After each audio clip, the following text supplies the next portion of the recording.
Martin Luther King Jr. once had remarked that the only way to convert an enemy to a friend is through love, not hatred or fighting. We don't conquer anything, and there's nothing to fight.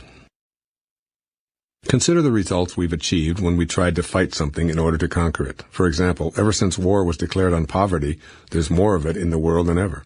Our wars on drugs have only served to triple our prison populations and bring illegal substances to more people at younger ages. As early as junior high school, there's hardly a child who doesn't know how to acquire all manner of drugs. Our wars on crime have resulted in more criminals, more fear, more surveillance, more distrust, and more abuse by law enforcement personnel. Our war on terror has turned us into people who behave toward those we label terrorists in ways that emulate the terrorism we're supposedly desirous of eliminating. And our wars on cancer, obesity, and hunger have not eliminated those conditions either. Here's the reasoning behind what I've just elaborated. The truth of this universe is that we live in an energy system that operates on the law of attraction. That is, we become what we think about all day long. If we think about what we hate, this is an energy that we're offering to our desires. In this system, then, we'll attract more of what we think about. Consequently, more of what we hate is what we will attract.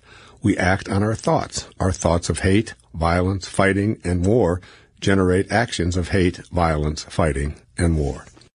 And lo and behold, we see the fruits of this thinking showing up even if our intentions are positively aligned with good energy or God energy. We get what we think about, whether we want it or not. Thoughts that translate into fighting and war almost always guarantee that the response is a counterforce. That is, others will respond in kind to our desire to fight and conquer. This kind of counterforce can continue for centuries, with unborn generations programmed to carry on the fight.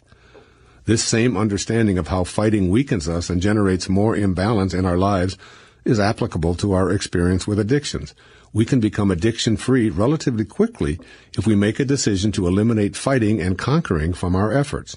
The thoughts and energy that replace fighting need to be in the form of non-warlike thoughts.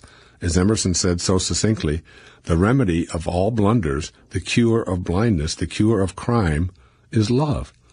And addictions constitute one huge blunder. I can assure you, having spent a great deal of my life immersed in such folly myself. Overcoming blunder-filled thinking. For those of you who may not be familiar with my friend Ram Dass, in the late 1960s, he helped shape the awakening consciousness of an entire generation with his bestseller, Be Here Now.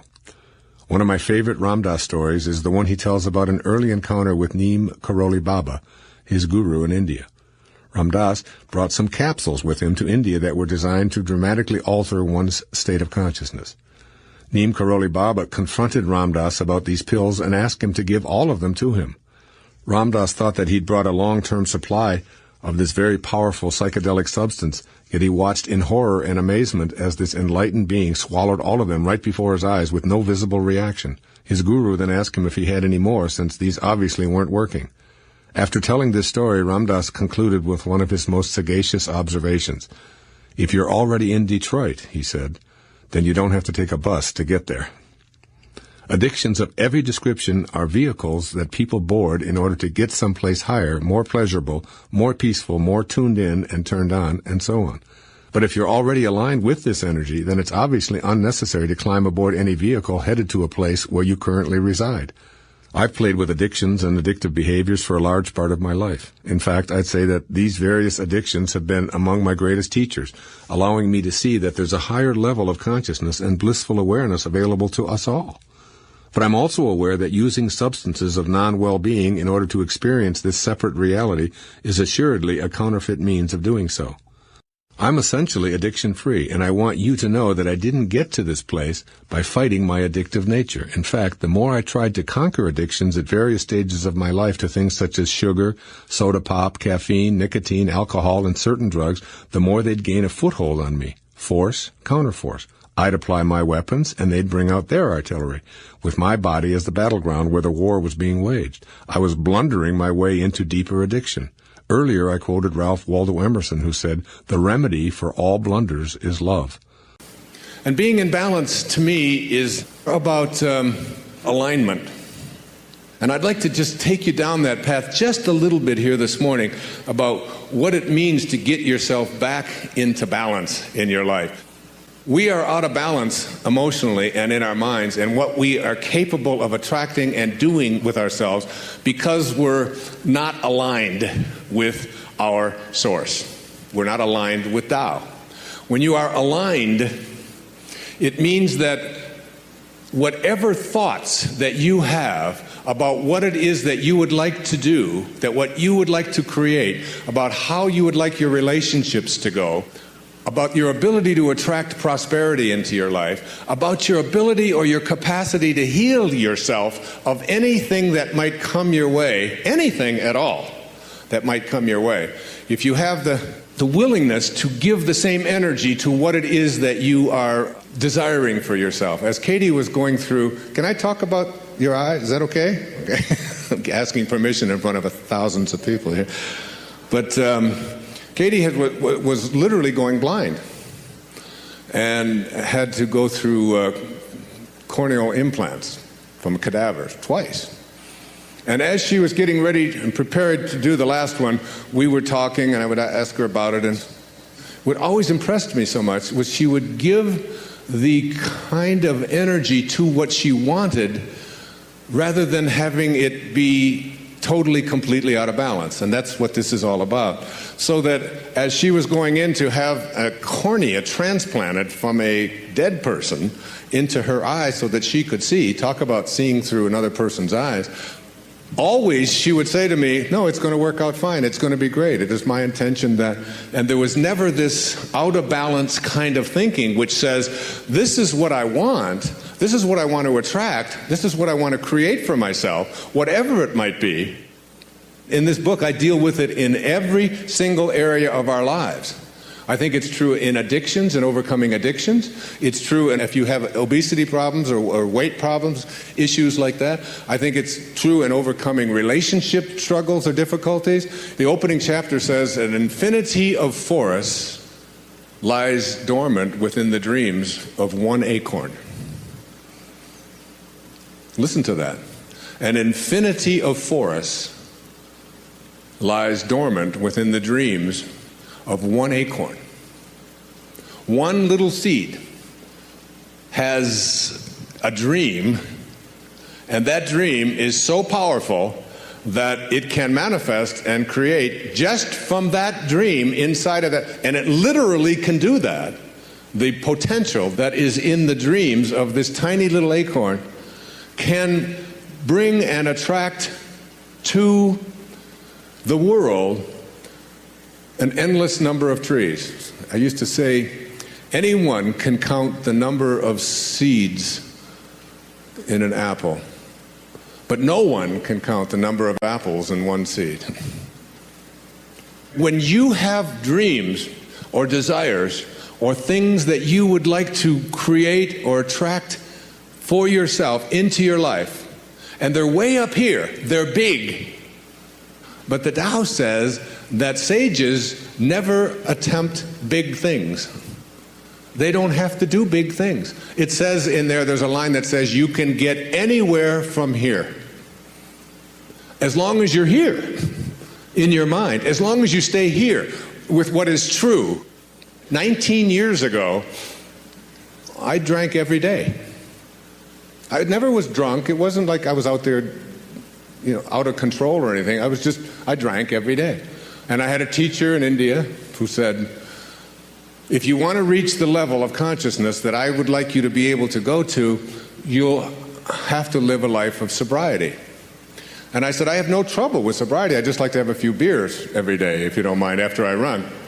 He said, no, you'll have to get yourself to a place where so as a sage, if you think of yourself as a sage and you want to undertake this thing of giving up drinking or losing 75 pounds or attracting great wealth into your life or building a great bridge across a divide, whatever it is that you might want to undertake. I think about it when I sit down to write a book. I mean, if you sit down and know that you've got to create 300 or 400 pages that has to be legible and it has to all fit together and it has to make sense and it all has to come from your mind. If that's just too big. And people who think big generally end up doing nothing, because it's just too daunting a task to do big. But anybody can do here. Anybody can do now. Anybody can do this moment. And so what do you do? It's what I said to my daughter this morning. I say it to her every morning when I pick up the phone, wherever I am. Today is a sober day. Just today. Don't undertake giving up anything big like that. Don't undertake the idea of I've been overweight my whole life, or I've been addicted to something my whole life, and I just want to change that. Let go of that. The great sages don't do difficult things because they never see difficult things. There's nothing difficult out there when all you have to do today is stop smoking. Today. And people say, but it's really difficult. It's really difficult to quit smoking. I said, where do you come up with that? Where do you come up? Is that true? You'll hear Katie this afternoon ask you that question. Is this true? Can you prove that it's true? You'll see. I just want you to, if you haven't seen her do it. She's the master. She's the best in the world at it. Is it true that it's difficult to quit smoking? Hell no, it's not true. What's difficult is smoking. That's what's difficult. That's true. There's a wonderful woman that I have come to respect a great deal and know. Her name is Carolyn Meese. And she has a tape that I heard a few years ago called Why People Don't Heal, I believe it is. I was so taken by the profound wisdom of what and how she presented it that I called and left a message with her that if she would like my endorsement, if she's interested in that, I'd be happy to give it. And she did. And what she said is that the reason that people don't heal in their life is because they are bonded to the wounds of their past. They not only have understood them and practiced them and perhaps even embraced them and understood them, but they have now bonded to them. And they use these wounds as a rationale for why their life isn't working the way they would like it to work today. And they continually haul out all of these terrible things that happened. And within 5 minutes of meeting them, you'll know that they're an alcoholic, or that they were sexually abused, or that their father walked out on them, or that they lived in an orphanage, or that they were very poor, or that they suffer from depression, or whatever it might be. And the constant using of these wounds of the past as almost like a calling card is what keeps them back there. I'm not saying that you have to give up everything and everyone that ever happened to you, and you have to forget about it and not have traditions. I'm suggesting that you take this very, very seriously, that the reason why your life is going the way it is going is because of the choices that you are making today, right now in your life.